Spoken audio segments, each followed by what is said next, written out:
Нэгдсэн үндэсний байгууллагын ЮНЕСКО олон улсын боловсрол, соёл, спорт, шинжлэх ухаан, технологийн яамтай хамтран доктортой хөгжлийн төлөөх боловсролын хамтын ажиллагааны олон улсын зөвлөлт уулзалтыг 2023 оны 12 дугаар сард Япон улсын Токио хотноо зохион байгуулсан юм а. Доктортой хөгжлийн боловсрол 2030 сүлжээ олон улсын уулзалтанд төр, иргэний нийгэм, хувийн хвшлийн төлөөлөл 250 гаруй оролцогчид цуглаж улс орныхоо доктортой хөгжлийн боловсролын төлөөх сайн туршлагаа хуваалцаж, сан солилцсон цаашдын арга замаа тодорхойлсон.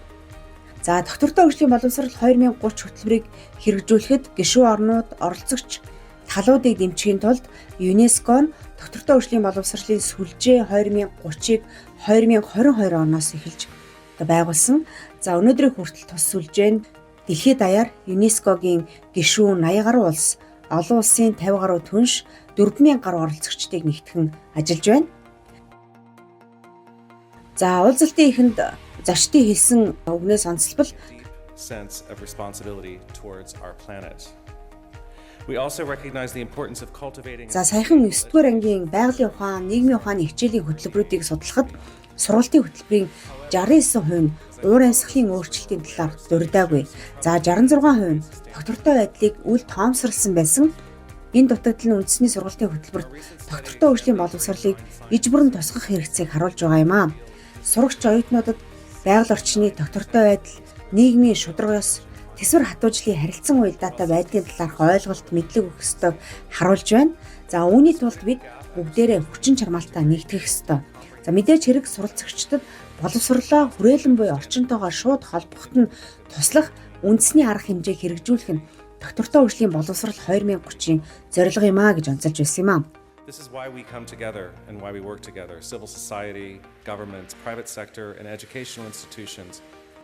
Өөр хэл соёл, ажил мэргэжил, хүсэл зорилготой залуус нийтээр цуглаж сайн сайхан ирээдүйн төлөө чанартай боловсрол олгоход дэлхийн нийтэд ямар өөрчлөлтүүд чухал байгааг энэ чуулганаараа хэлсэн.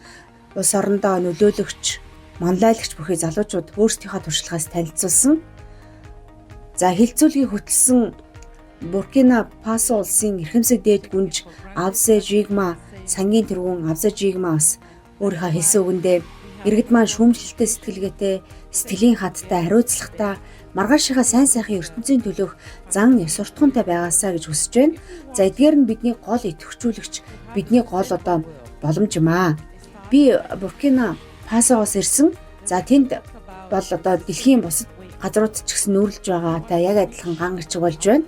Энэ бүхнийг өөрчлөхийн тулд бид боловсролыг хувиран өөрчлөхөөр явж байгаа юм а гэж онцолж байсан. За мөн Люксембург дэх Минерва төслийн ерөнхий менежер Шон Хьюз өөрийнхөө туршлагаас хуваалцсан. За Генти их сургуулийн сэтгэл судлалын туслах профессор, Харвард болон Корнели их сургуульд зочин судлаачаар ажиллаж байсан юм байна. Тэр дэлхийн өнцөг булан бүрт маш олон боловсролын байгууллагууд оюутнуудад хэрэглээгүй, итгэхгүй мэдээллийг өгч байна.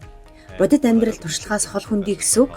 За минийхэр хамгийн чухал нь бид ирээдүйн иргэдээ бэлтгэхдээ доктортой хөгжлийн асуудлыг шийдвэрлэхэд шаардлагатай ур чадварыг олгох хэрэгтэй байна.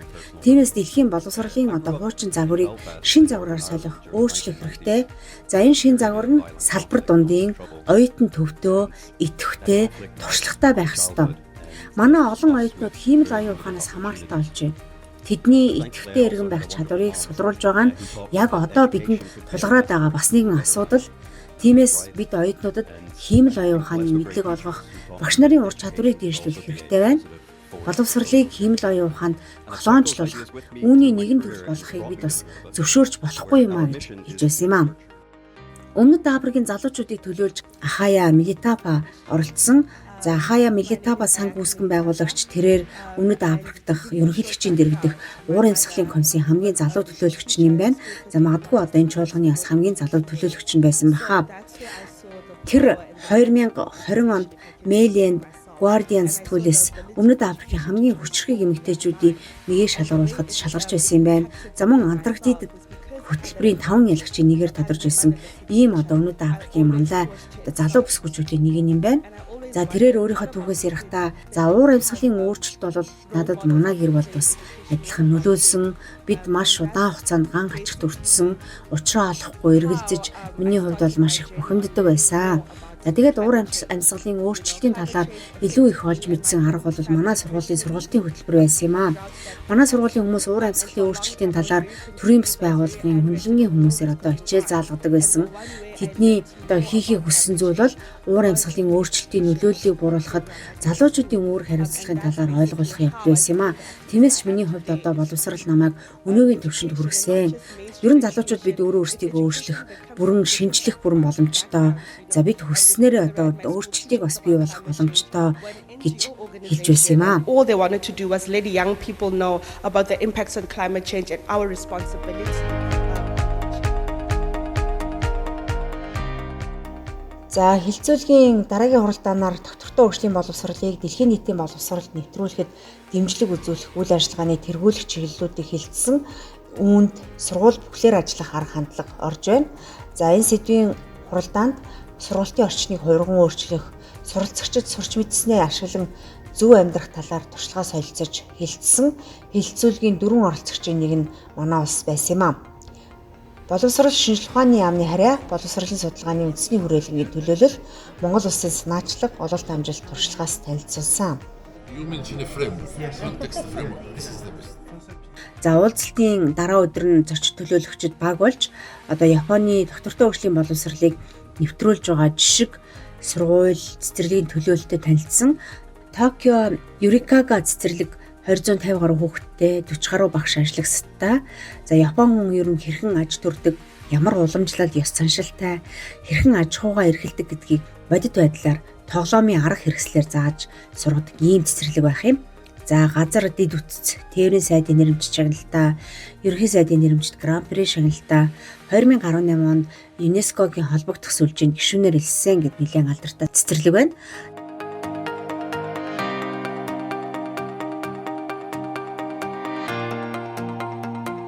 Дэлхийн боловсролын системд боловсролын сургалтын бүх төвшөнд бүх үйл явцад доктортой хөгжлийн боловсролын цогц хандлага, аналитик алсын хараа хэрэгтэй гэдэг дээр доктортой хөгжлийн боловсрол 2030 сүлжээний гишүүн орны төлөөлөгчид санал нэгдсэн юм аа. За одоогоор дэлхийн 100 гаруй улс орн боловсролоо өөрчлөхөөр зорж ажиллаж байгаа юм байна.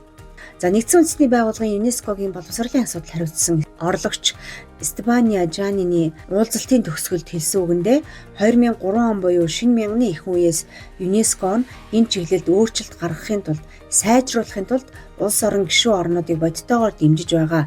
Цаашдаа ч гэсэн дэмжинэ гэдгээ мэдэгдэж байсан. За өнгөрсөн жил нэгдсэн үндэсний байгууллагын өмнө боловсролын тогтолцоог өөрчлөх талаар дэлхийн бүх удирдагчдын амлсан амлалтыг ахиулах маш чухал онцгой боломжийг өнөөдөр бид харж байна гэж тухайн хуралдааны ач холбогдлыг тодтогсон юм аа.